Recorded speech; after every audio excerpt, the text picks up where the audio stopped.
بسم اللہ الرحمن الرحیم الحمدللہ والصلاة والسلام علی رسول اللہ۔ آج ہمارا موضوع ہے مانع یعنی رکاوٹ کسی چیز سے یا کسی معاملے سے۔ حکم وضع کی بحث چل رہی تھی اور اس میں 3 بنیادی چیزیں تھیں: سبب، شرط اور مانع۔ سبب اور شرط کے بارے میں ہم نے تفصیل سے پڑھ لیا اور ہمارا لاسٹ لیکچر تھا شرط کے بارے میں، اسی کو ایک خلاصے کے طور پہ آپ کے سامنے رکھتا ہوں، پھر اپنا جو اصلی موضوع ہے اس پہ بات ہوگی۔ اب شرط کے بارے میں ہم نے پڑھا تھا کہ اصطلاحی طور پہ شرط سے مراد ایسی چیز جس کے ہونے سے دوسرے عمل شرعی کا وجود میں ہونا، اور یہ چیز اس کا بے شک حصہ نہ ہو، یہ شرط اس کا حصہ نہ ہو۔ مثال کے طور پہ وضو نماز کے لیے شرط ہے لیکن نماز کا حصہ نہیں، اس کو کہتے ہیں شرط۔ اس کے بعد ہم نے پڑھا تھا کہ شرط اور رکن میں کیا کیا چیزیں مناسبت رکھتی ہیں یا کیا ان میں فرق ہے۔ تو شرط اور رکن اس لحاظ سے ایک جیسے ہیں کہ ان کا وجود کا ہونا کسی شرعی عمل کے لیے ضروری ہے۔ مطلب یہ ہے کہ رکن اور شرط دونوں کسی شرعی عمل کے لیے ضروری ہیں، لیکن شرط جو ہے شرعی عمل کا حصہ نہیں ہوتی، لیکن رکن شرعی عمل کا حصہ ہوتی ہے۔ اسی طرح شرط اور سبب جو ہے دونوں کے وجود سے ایک شرعی حکم کا وجود پایا جائے گا یا شرعی عمل کا وجود پایا جائے گا، لیکن شرط اور سبب دونوں جو ہیں یہ اس شرعی عمل کا بنیادی طور پہ اس کا رکن یا اس کا حصہ نہیں ہوں گے۔ اور سبب اور شرط اس لحاظ سے الگ الگ ہیں کہ سبب کے نتیجے میں مسبب لازم آتا ہے، یعنی سبب کا نتیجہ ضرور ہوتا ہے جس کو مسبب ہم کہتے ہیں، لیکن شرط کے نتیجے میں ضروری نہیں ہے کہ اس کے نتیجے میں کوئی چیز پائی جائے۔ مطلب مثال کے طور پہ نماز کے لیے وضو شرط ہے اور ضروری ہے، البتہ وضو کے لیے نماز ضروری نہیں ہے۔ یعنی آپ نے وضو کر لیا تو اس سے یہ چیز لازم نہیں آتی کہ آپ نے نماز پڑھنی، لیکن نماز کے لیے یہ چیز لازمی ہے کہ آپ وضو کریں۔ یہ ایک شرط اور سبب میں فرق اور کچھ موافقت والی چیزیں تھیں۔ اور شرط کی اقسام میں ہم نے پڑھا تھا کہ ایک لحاظ سے سبب اور مسبب کے لحاظ سے شرط سبب وہ ہے جو ایسی شرط جو سبب کو تقویت دے، سبب کی تکمیل کرے، اور دوسری اس کی تھی شرط مسبب جو ایسی شرط جو سبب کے نتیجے میں پیدا ہونے والے مسبب کو تقویت دے یا اس کو مکمل کرے۔ یعنی ایسی شرط جس کے بغیر سبب نہ مکمل ہو سکے وہ ہے شرط سبب، اور ایسی شرط جس کے بغیر مسبب مکمل نہ ہو، سبب کا نتیجہ جو بن رہا ہے وہ مکمل نہ ہو رہا، تو ایسے شرط کو شرط مسبب کہتے ہیں۔ پھر شرط کو مقرر کرنے والے کے لحاظ سے اس کی اقسام تھیں۔ شرعی شرط ایسی شرط کو کہتے ہیں جو کہ شریعت نے ہم پر عائد کی ہو، اور دوسری شرط تھی جعلی شرط جو کہ انسان اپنے ارادے سے اور اختیار سے بناتا ہے۔ مطلب معاملات میں عام لین دین میں کوئی شرط رکھی جاتی ہے یا کوئی معاملہ اس طرح طے کیا جاتا ہے۔ اس کی ہم نے مزید 2 اقسام پڑھی تھیں کہ ایک معلق شرط ہوتی ہے اور ایک ایسی شرط ہوتی ہے جو کہ متصل ہوتی ہے۔ معلق شرط سے مراد یہ ہے کہ اس بات پہ شرط لگائی جائے کہ یہ معاہدہ تب مکمل ہوگا جب یہ میری شرط پوری ہوگی۔ اب معاہدہ کے ساتھ وہ چیز، مطلب ایک طرح کا معاہدہ اس کے ساتھ لازم و ملزوم ہو گیا ہے، تو اس کو ہم کہیں گے معلق شرط۔ اس شرط کے نہ ہونے سے یہ معاہدہ بھی نہیں پایا جائے گا۔ جیسے کوئی کہتا ہے کہ میں اس شرط پہ فلاں کو قرض دوں گا کہ اگر اس کی فلاں ضمانت دیتا ہے تو تب، اگر ضمانت نہیں دے گا تو میں قرض نہیں دوں گا۔ اب یہ ضمانت دینا یہ شرط ہوئی نا، یہ شرط پہ موقوف ہے اس کے قرض دینے کا۔ تو اور دوسری ایسی شرط جو کہ ویسے کسی معاہدے کے ساتھ رکھی جائے، اس پہ معلق نہ کی جائے لیکن ویسے ساتھ میں رکھی جائے کہ جی نکاح ہم کر رہے ہیں، لیکن یہ ہے کہ آپ نے اپنی بیوی کو فار ایگزامپل ملک سے باہر نہیں لے کے جانا، اس نے کہا ٹھیک ہے میں نہیں لے کے جاؤں گا، تو یہ معلق شرط نہیں ہوگی لیکن متصل شرط ہے کہ ایک معاہدے کے ساتھ کر لی گئی ہے، لیکن یہ بھی ضروری ہے، اس کو بھی پورا کرنا ضروری ہوتا ہے۔ تو یہ شرط کے بحث میں ہم نے بنیادی چیزیں پڑھی تھی۔ آج ٹاپک ہے مانع کا۔ مانع سے مراد ہے کسی چیز کی رکاوٹ ہونا، کسی عمل کی رکاوٹ ہونا۔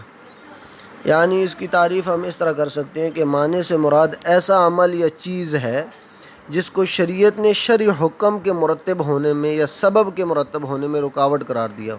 یعنی کسی مانع کے ہونے کی وجہ سے یا تو شرعی حکم ہی نہیں پایا جائے گا یا اس کا سبب نہیں پایا جائے گا۔ یعنی کسی ایک پہ یہ اثر انداز ہوگا یہ معنی یا رکاوٹ، یا وہ حکم اس کی وجہ سے نہیں پایا جائے گا معنی کی وجہ سے، یا حکم کا سبب نہیں پایا جائے گا۔ دونوں صورتوں میں اس پر شرعی اثرات ہی مرتب نہیں ہوں گے نا۔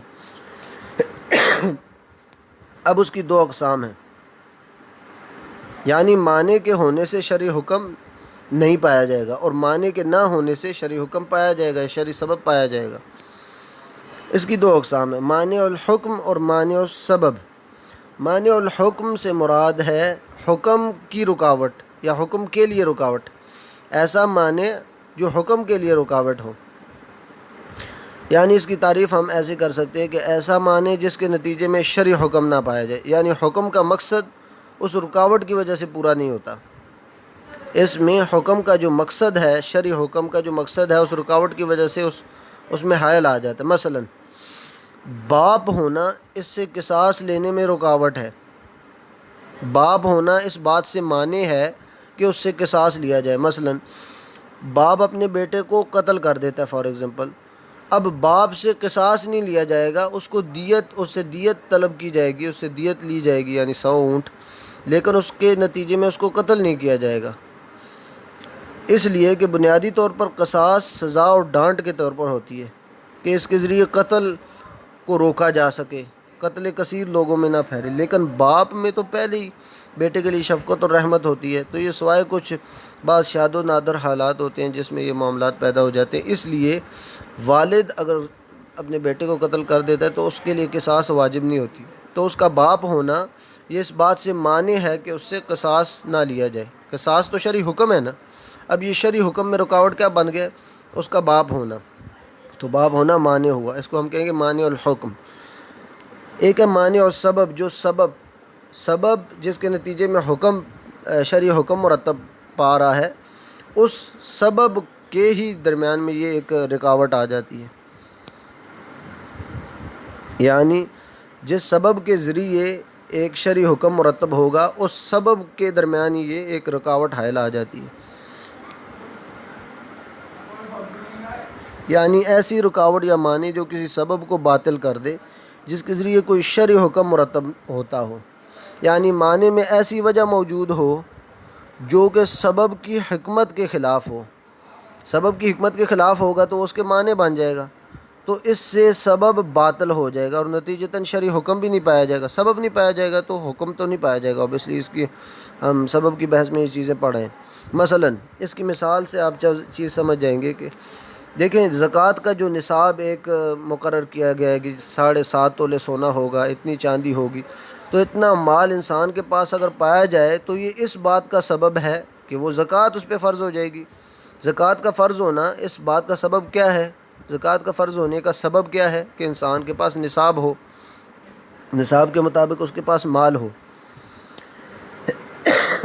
لیکن اگر ایک بندہ نصاب کا مالک بھی ہے، اس کے پاس اتنا نصاب ہے کہ اس پر زکوٰۃ فرض ہے، لیکن اس کے باوجود اس پر قرض ہے، یا قرض کی وجہ سے اس کا نصاب مکمل ہو رہا ہے، اس کا مال کم ہے لیکن کچھ اس نے قرض لیا ہوا اپنی ضرورت کے تحت، تو اس قرض کی وجہ سے اس کا نصاب مکمل ہو رہا ہے، تو ایسے بندے پر زکوٰۃ فرض نہیں ہوتی، اس لیے کہ زکوٰۃ کی حکمت کے خلاف ہے۔ وہ سبب جو بن رہا ہے وہ نصاب کا پورا ہونا، یہ اس کی حکمت کے خلاف ہے کہ دیکھیں نصاب قرض کا فرض ہونا، یا اس کی حکمت یہ ہے کہ مالداروں سے مال غریبوں میں تقسیم کیا جائے، لیکن اگر وہ خود قرض دار ہے تو اس قرض کی وجہ سے اگر مال نصاب تک پہنچ بھی جاتا ہے تو تب بھی اس پر زکوٰۃ فرض نہیں ہے، اس لیے کہ قرض دار قرض کے طور پر جو اس نے لیا ہوا ہے مال، وہ حقیقتاً تو اس کا ہے ہی نہیں، وہ حقیقتاً اس کا مالک ہی نہیں، بے شک اس سے نصاب مکمل ہو جائے۔ تو یہ چیز ہے کہ اس کا سبب جو ہے نصاب کا پورا ہونا، یہ سبب ہے زکوٰۃ کا، یعنی شرعی حکم کے مرتب ہونے کا، اس سبب کے درمیان یہ حائل ہو رہا ہے یہ چیز کہ اس نے قرض لے لی ہے، تو قرض ہوا مانع السبب۔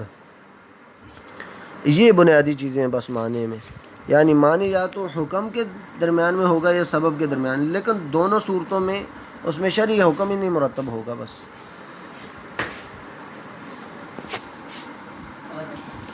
اور آخری اس لیکچر کے آخر میں اس معنی کے متعلق ایک بہت تنبیہاً طور پہ ایک بات سمجھ لیں کہ کسی بندے کے لیے یہ جائز نہیں ہے کہ وہ جان بوجھ کر ایسا معنی یا رکاوٹ پیدا کرے تاکہ وہ شرعی حکم سے فرار حاصل کر سکے۔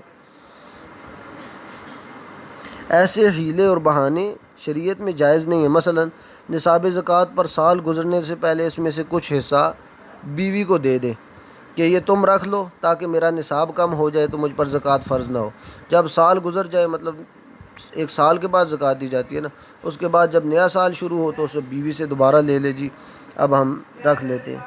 تو یہ ایک طرح کا حیلہ اختیار کرنا ہے جو کہ مذموم ہے اسلام میں، اور ناجائز اور گناہ گار ہوتا ہے بندہ اس سے۔